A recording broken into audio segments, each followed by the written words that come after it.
veux me réjouir dans le Dieu de mon salut. Oh Jésus mon roi, oh Jésus mon roi, je veux me réjouir dans le Dieu de mon salut. Oh Jésus mon roi, je veux au Saint-Germain, Jérusalem, Jérusalem, quitte ta robe de triste. Allez, quitte-la, Jérusalem, Jérusalem, chante et danse pour ton Dieu.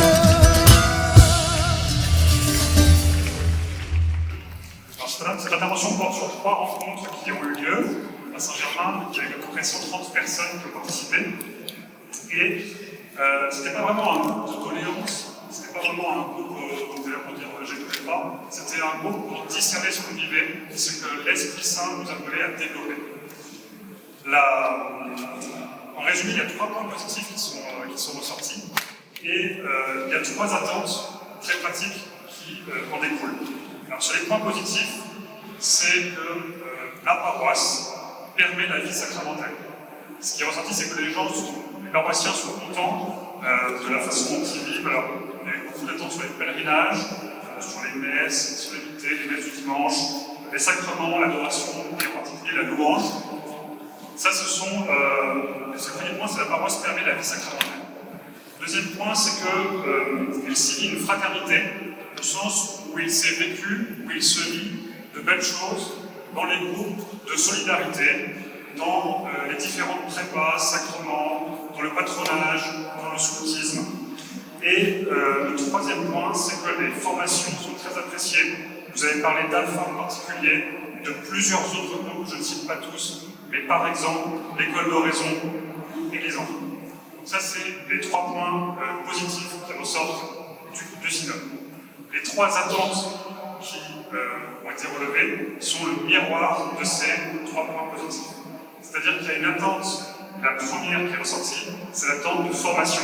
Il y a une attente de substance dans la formation. En particulier, c'est un peu sur tous les sujets, c'est la catéchèse, les sujets d'actualité, la liturgie, et c'est probablement la première demande qui est ressortie des groupes synodaux. La deuxième attente, c'est l'accueil. Il y a un besoin d'être accueilli, ou qui en découle d'accueillir, de faire communauté. Il y en a plusieurs, il y en a beaucoup qui se sentent exclus, pas assez accueillis dans la communauté. Et le troisième point, c'est un point que je dirais d'enrichissement des célébrations autour de 2 choses qui sont à la fois la préparation de la messe et vivre les sacrements. Préparation de la messe au sens où plusieurs vont être plus impliqués dans la préparation de la messe. Et deuxièmement, dans la façon dont on vit les sacrements, en résumé, que les sacrements sont vécus pendant la messe et pas forcément en dehors de la messe. Donc je vais donner un petit compte rendu de ces 5 ateliers que j'ai regroupés sur 3 thèmes, parce que c'est ce qui ressortait en fait c'est les conclusions qui ressortaient des ateliers. Il y a la formation, un besoin de formation, en résumé, comprendre pour pouvoir comprendre. Deuxièmement, l'accueil, accueillir ceux qui se sentent exclus ou marginalisés. Et troisièmement, un point sur les célébrations, comment mieux préparer les sacrements et la vie liturgique. Je commence avec le premier point sur la formation. Alors, à chaque fois derrière moi, vous aurez des verbatims. Ce sont des choses qui sont tirées des comptes rendus de différents groupes, qui dressent un peu un constat. C'est toujours un peu discrétionnaire, mais ça reflète assez bien l'esprit du groupe. Et après, je donnerai des recommandations un peu pratiques sur ce qu'on peut mettre en œuvre. Alors la formation, je vous ai comprendre pour croire pour comprendre. Je vais développer 2 points ici qui sont, d'abord il y a eu un atelier sur la formation en tant que telle, se former dans la synodalité. Deuxièmement, il y a eu un point sur l'écoute. Il se trouve qu'une des conclusions qui ressort pas mal de l'écoute, c'est le besoin de vous former. C'est pour ça que c'est dans un seul et même point sur la formation. Donc sur la formation, se former dans la synodalité, le constat c'est qu'il y a un besoin de formation parce qu'on a besoin de se nourrir, parce qu'ils ne se sont pas assez formés, pas assez préparés à répondre. Et il y a 3 points qui ressortent, qu'on pourrait appeler le savoir, le faire savoir. Le savoir, parce que vous attendez la substance, je le disais tout à l'heure, l'explication des rites qu'on vit dans l'église, pendant la messe.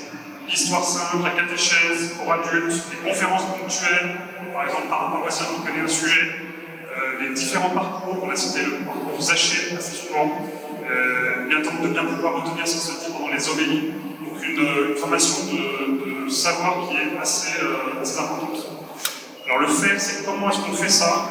Vous allez proposer des petits groupes, des petites choses assez simples, des cycles courts, vers des publics cibles, des publics par exemple de retraités, d'actifs, de personnes seules, de couples, de familles, avec des formations en journée ou en soirée, avec des horaires par exemple compatibles pour différents établis, des visios pour ceux qui ne pouvaient pas laisser leur maison. Voilà, une école le dimanche aussi, formation en mode jeunesse. Donc le savoir, le faire savoir, beaucoup demande d'informations sur ce qui se passe. C'est vrai que vous n'êtes pas toujours au courant de ce qui se passe dans la paroisse. Donc vous avez proposé par exemple un récapitulatif mensuel de ce qui était proposé. Donc sur la formation, après sur l'écoute, il y a une appréhension de la façon dont on accueille les pratiquants qui viennent pour la paroisse, qui ont peur d'être jugés. Et là, les propositions, c'est inspiration, aspiration, formation. Inspiration, vous avez une demande d'attente, vous avez une demande de témoignage, un témoignage qui vous inspire, de respiration, aussi de comment vous pouvez vous ressourcer pour l'écoute de la parole de Dieu. C'est venu parce qu'il a été dit dans ces groupes qu'on ne pouvait pas avoir de bonne écoute si on ne s'était pas bien ressourcé avant. Et la formation, en particulier à l'accueil et à l'écoute, qui semblait essentielle pour pouvoir écouter et accueillir. Donc le premier point, c'était formation, se former dans la sécurité, se former à l'écoute, comprendre pour croire et croire pour comprendre. Le second point, c'est un accueil élargi à ceux qui sont en marge pour rassembler la communauté. Donc là, c'est le fruit de 2 ateliers qui portent sur le partage de la responsabilité, c'est-à-dire comment chacun participe à la mission de l'Église, et deuxièmement sur les compagnons de route. Les compagnons de route, c'est qui sont ceux qui marchent ensemble, plus ou moins proches de l'Église. Partager la responsabilité, ou comment est-ce que chacun participe à la mission de l'Église. En fait, il y a eu une réflexion, là, je vais faire le topo. Il y a une réflexion particulière sur les jeunes d'un côté, et après sur les recommandations en général. Sur les jeunes, il a été dit qu'il y avait eu des attentes de temps fort, par exemple les pèlerinages, pour les messes, les louanges, les événements festifs. Il a été proposé de faire un lien plus fort entre les aumôneries et la vie de paroisse, proposer l'étude de textes sur plusieurs mois, des engagements caritatifs. Il a été aussi proposé des actions spécifiques en lien avec les célébrations que je développerai tout à l'heure. Après, pour les recommandations dans le domaine du partage de la responsabilité, alors là, c'est RAS, au sens qu'il faut rechercher le prochain, accueillir les frères et servir dans la paroisse. Rechercher le prochain, c'est la mission. Il est proposé d'avoir des petits groupes missionnaires, à l'image de ce qui se fait à Saint-Léger, qui s'appelle les veilleurs, des semaines missionnaires. C'est un cas intéressant sur cette cité. Ça avait déjà été tenté, je crois, dans le passé, mais ça n'avait pas été un succès aussi important qu'escompté. Il était proposé de faire du porte-à-porte avec les prêtres, accompagnés de paroissiens, de cibler plus directement les non-chrétiens dans les parcours alpha, ou d'utiliser les réseaux sociaux en fonction des tranches d'âge. Accueillir les frères, il y a deux points. Un accueil des personnes qui sont auprès de nous pendant la messe, c'est vraiment mon ressenti. Moi, je ne me sens pas accueilli à la messe, je connais personne. Donc c'est vraiment être à l'accueil de ces frères qui sont juste à côté pendant la messe, un regard, une parole accueillante. Et un accueil plus spécifique des personnes qui peuvent être proches de l'Église sans être forcément très pratiquantes. Par exemple, qui ont des enfants en catéchisme, qui viennent pour demander un sacrement et qui ne se sont pas forcément sentis accueillis. Et enfin, le service dans la paroisse. Il y a eu des points sur les postes pour les laïcs et des demandes de lettres de mission, de mandat qu'on peut encadrer, qu'on a défini dans le temps.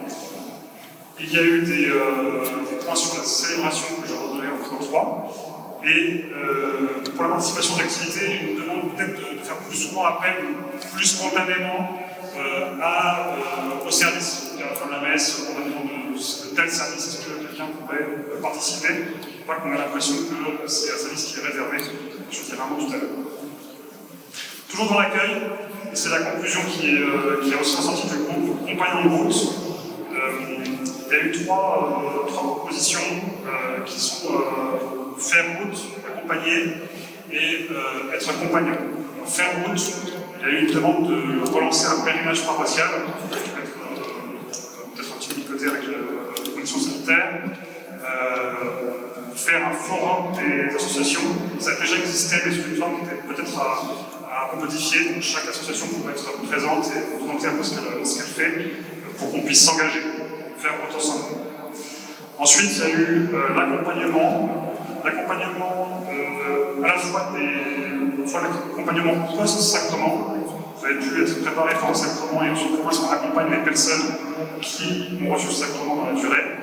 Et l'accompagnement des personnes qui viennent, qui sont pas loin de l'église, qui viennent devant le sacrement, et qu'on ne sait pas forcément accueillir, des recommencements, des personnes qui ont toujours un petit peu la même chose, se sentent en marge et qui n'osent pas trop s'avancer. Comment est-ce qu'on accompagne ces personnes?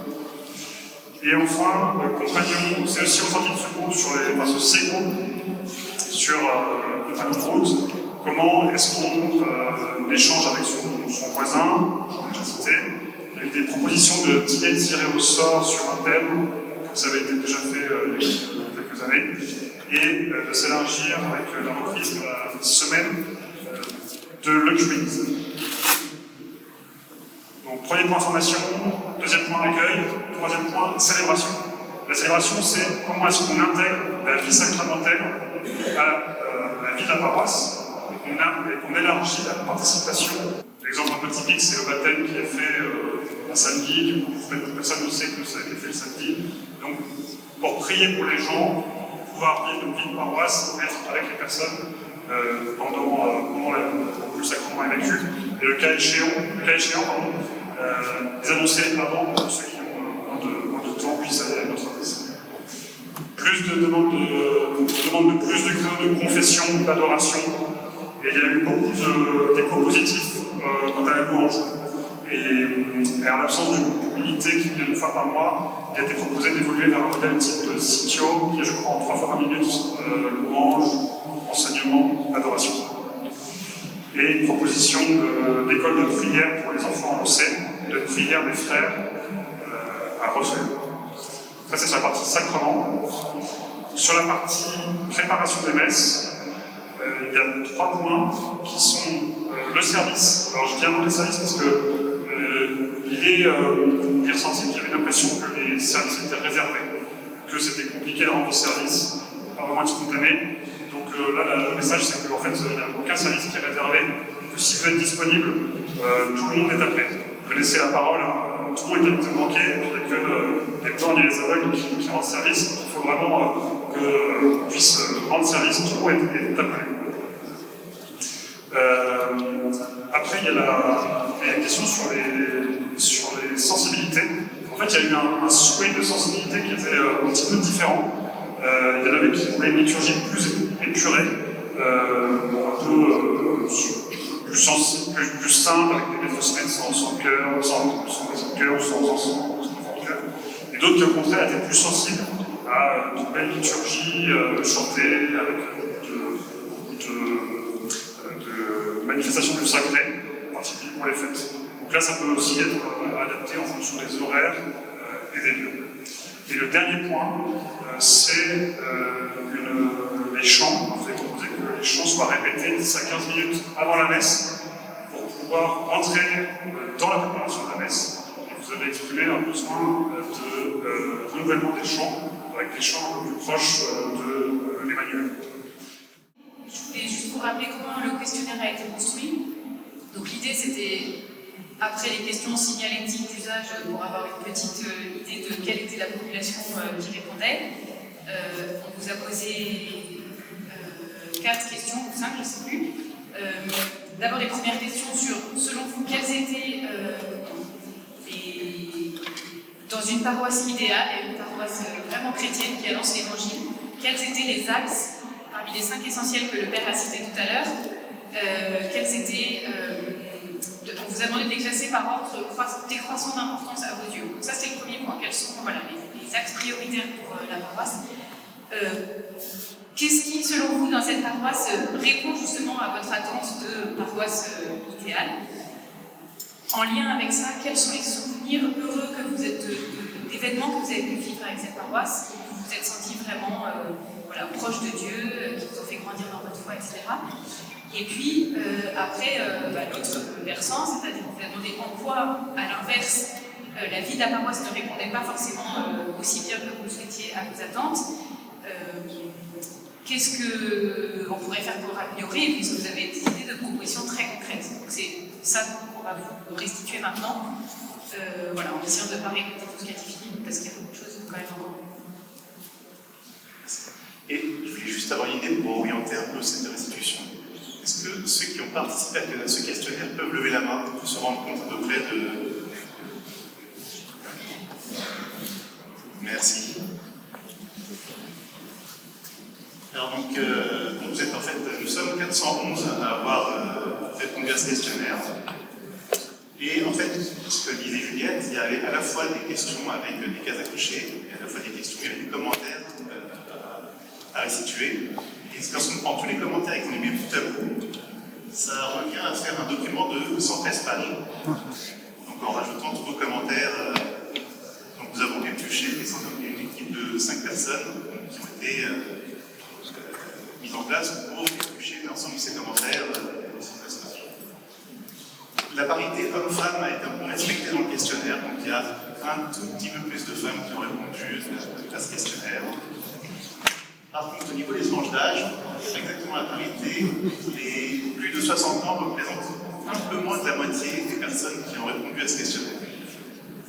Ceux qui ont entre 45 et 60 ans, un peu moins d'un tiers, et en dessous de 45 ans, un peu moins d'un quart, dans les réponses au questionnaire. Donc, ce que disait Juliette un instant, là, c'était un exercice où il fallait trier, en gros, par ordre d'importance, ce qui nous paraissait dans une paroisse idéale. Donc, il y avait 5 thèmes: servir Dieu et les autres, la solidarité, service aux plus pauvres, grandir dans sa foi, formation, enseignement, conférence, prier Dieu, liturgie, sacrement, louange, annoncer, action missionnaire, évangélisation, catéchèse, et créer des liens. Donc l'exercice consistait à mettre ce qui nous paraissait le plus important en premier et le moins essentiel en dernier. On faisait glisser les différents items de le résultat. Donc lorsqu'on compile les 411, en premier, on a prié Dieu, qui vient largement en tête. Donc liturgie, sacrement. En deuxième, servir Dieu et les autres. En troisième, grandir dans sa foi, formation, enseignement, conférence. En quatrième, créer des liens, constituer une communauté fraternelle. Et en cinquième, annoncer. Donc ça, c'était le premier exercice qui était donné en questionnement. Alors, je ne sais pas si je parle trop vite, parce que je sais qu'il y en a qui se plaignaient tout à l'heure. Vous m'entendez au fond? Voilà, super. Ensuite, on prend les mêmes 5 items et il fallait cocher ceux que l'on estime, les dimensions auxquelles on estime que la paroisse répond à nos attentes. Donc il y avait donc les 5 items, donc là on pouvait faire plusieurs coches selon là on estimait que la paroisse répond vraiment à nos attentes. En dessous, on descend en gros à 50% sur grandir dans sa foi, créer des liens. Et après, on passe à 40% servir Dieu et les autres, tout ce qui était caritatif. Et on est à 25% sur annoncer, l'action missionnaire. En fait, donc, la plupart des gens qui ont répondu ont mis en tête et ont trouvé que là où la paroisse répondait le mieux à leurs attentes, c'était la prière, etc. Et en fait, quand on regarde les réponses à quels sont les moments vécus en paroisse qui vous ont vraiment touché, qui vous ont fait grandir, etc., ça reflète totalement cette réponse-là et ça l'illustre parfaitement. C'est-à-dire que, d'ailleurs, Thomas s'est amusé à faire une espèce de nuage de mots, là, de statistiques avec les mots qui ressortaient le plus. Et de cette question reviennent très souvent les mots liturgie, pèlerinage, temps fort liturgique, etc. Et donc ça, c'est vraiment quelque chose qui revient beaucoup. Parmi les moments liturgiques forts, il y a le triclop pascal de chaque année, la messe de l'aube pascal de l'année dernière dans les conditions sanitaires compliquées, les messes aux bougies, etc. Et puis l'autre chose qui ressort beaucoup, c'est que les gens vivent des choses vraiment fortes pendant les pèlerinages, que ce soit les pèlerinages de type père et mère de famille, ou les pèlerinages paroissiaux, là dans la forêt, à Lourdes ou à Jérusalem. Ce qui illustre bien à quel point la paroisse, à quel point les gens en fait trouvent leur joie finalement dans la liturgie, la prière, les l'ensemble, etc. Et l'autre chose qui ressort, qui illustre aussi bien en quoi la paroisse répond bien aux attentes, c'est que parmi les moments forts aussi qui ont été souvent cités, il y a eu l'école d'oraison qui avait été montée entièrement en visio pendant le carême de l'année dernière, je crois, et Alpha. Il y a aussi les temps de formation et de formation spirituelle qui comptent beaucoup.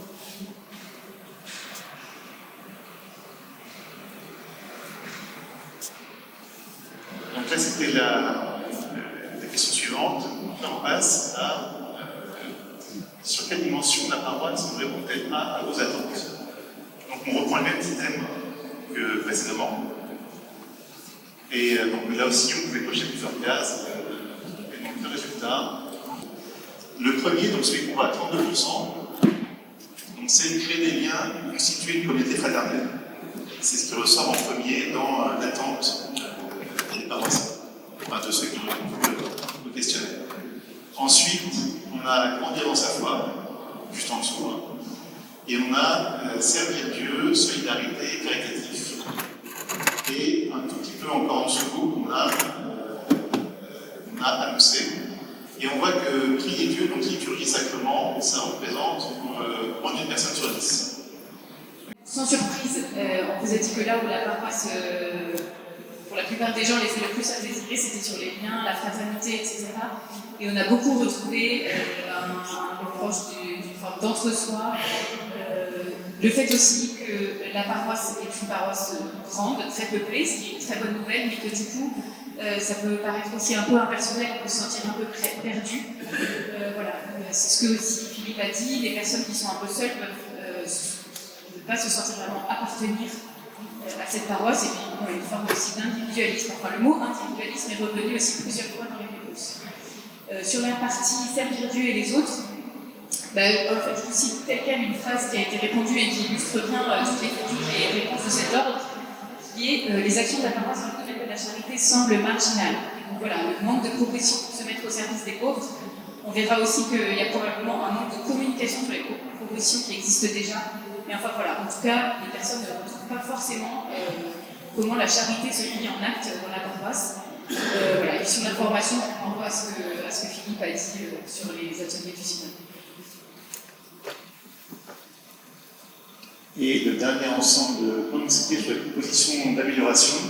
Donc là, il n'y avait pas de questions à la coche. Mais en gros, on a fait un nuage de points sur les différentes propositions que vous avez données.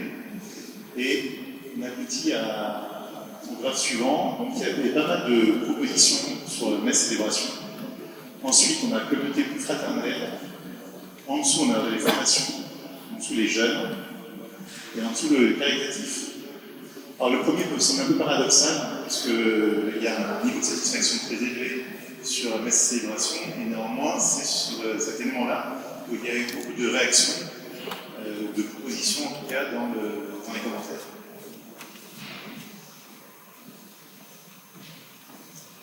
Alors sur messe et célébration,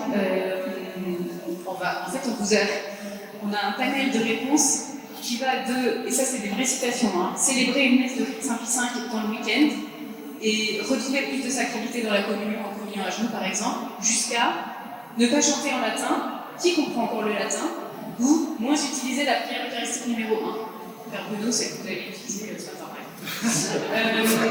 Et entre les deux, on a toutes les nuances. Voilà, sur les propositions, et c'est ce que disait Philippe, en fait, je pense que une des réponses à ça, c'est en variant les lieux, les horaires, etc., permettre à différentes sensibilités qui sont nombreuses dans la paroisse, parce que la paroisse est grande, de se retrouver et de pouvoir prier d'une manière qui les porte. Sur la partie accueil dans la communauté, etc., les propositions qui sont sorties, c'est la place à donner aux jeunes et puis aux personnes qui sont en chemin aussi, à la fois dans la prise de responsabilité et puis dans le fonctionnement de la paroisse, et puis favoriser plus les rencontres entre paroissiens. Il y a sûrement des petites choses très simples et très concrètes à mettre en place.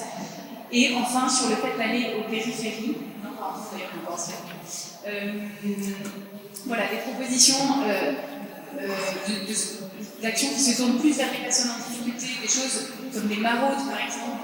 On est à côté du RER, il y a énormément de pauvres, le fait de pouvoir aller faire des tournées avec des cafés, etc., c'est une proposition qui est pas mal ressortie. Et puis, comme je vous disais, le fait de mettre en lumière ce qui existe déjà, que ceux qui ont le désir aussi de se donner plus au service des pauvres puissent le faire.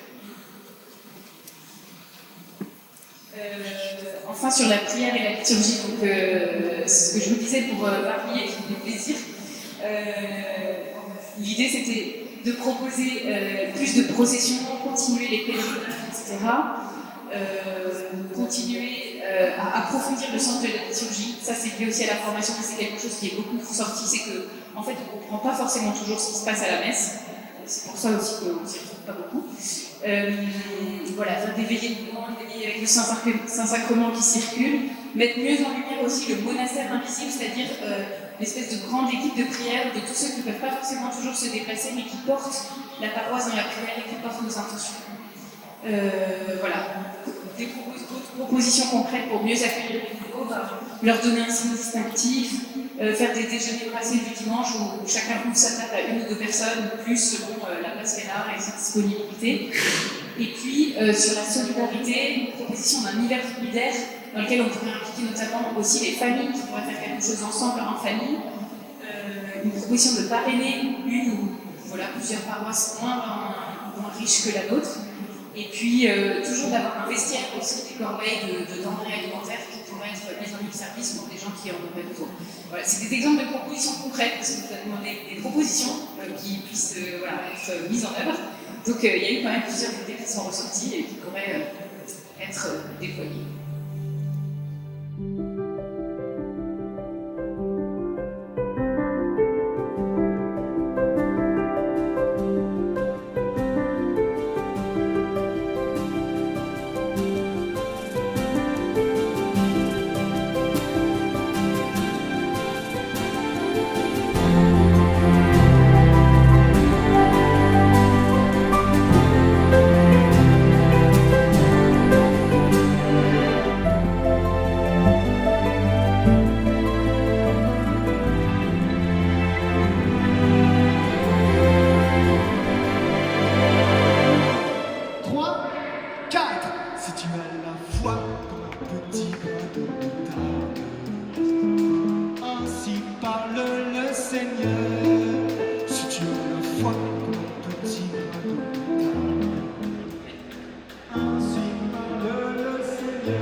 L'EAP, le conseil pastoral, s'est réuni autour du père Thierry à l'époque pour réfléchir et essayer de se dire mais comment est-ce que nous on peut aussi exprimer la mission de la paroisse. Ensemble, ils ont dit, unis dans la foi et ancrés dans la prière, nous sommes appelés à former le corps du Christ, à vivre l'amour fraternel et à lui porter la charité, l'espérance et la présence de Dieu au monde. Une manière de mettre en phrases, en formules, en musique, les 5 essentiels dont je vous parlais. Voilà, c'est des exemples comme ça. Et on se dit que ça pourrait être intéressant de tenter, d'essayer. Alors, c'est-à-dire comment est-ce que nous, en 5 minutes, en un quart d'heure, en une demi-heure, on peut réussir à faire ce que peut-être ce qui a demandé un week-end ou des semaines de travail, mais avec l'Esprit Saint, vous l'avez.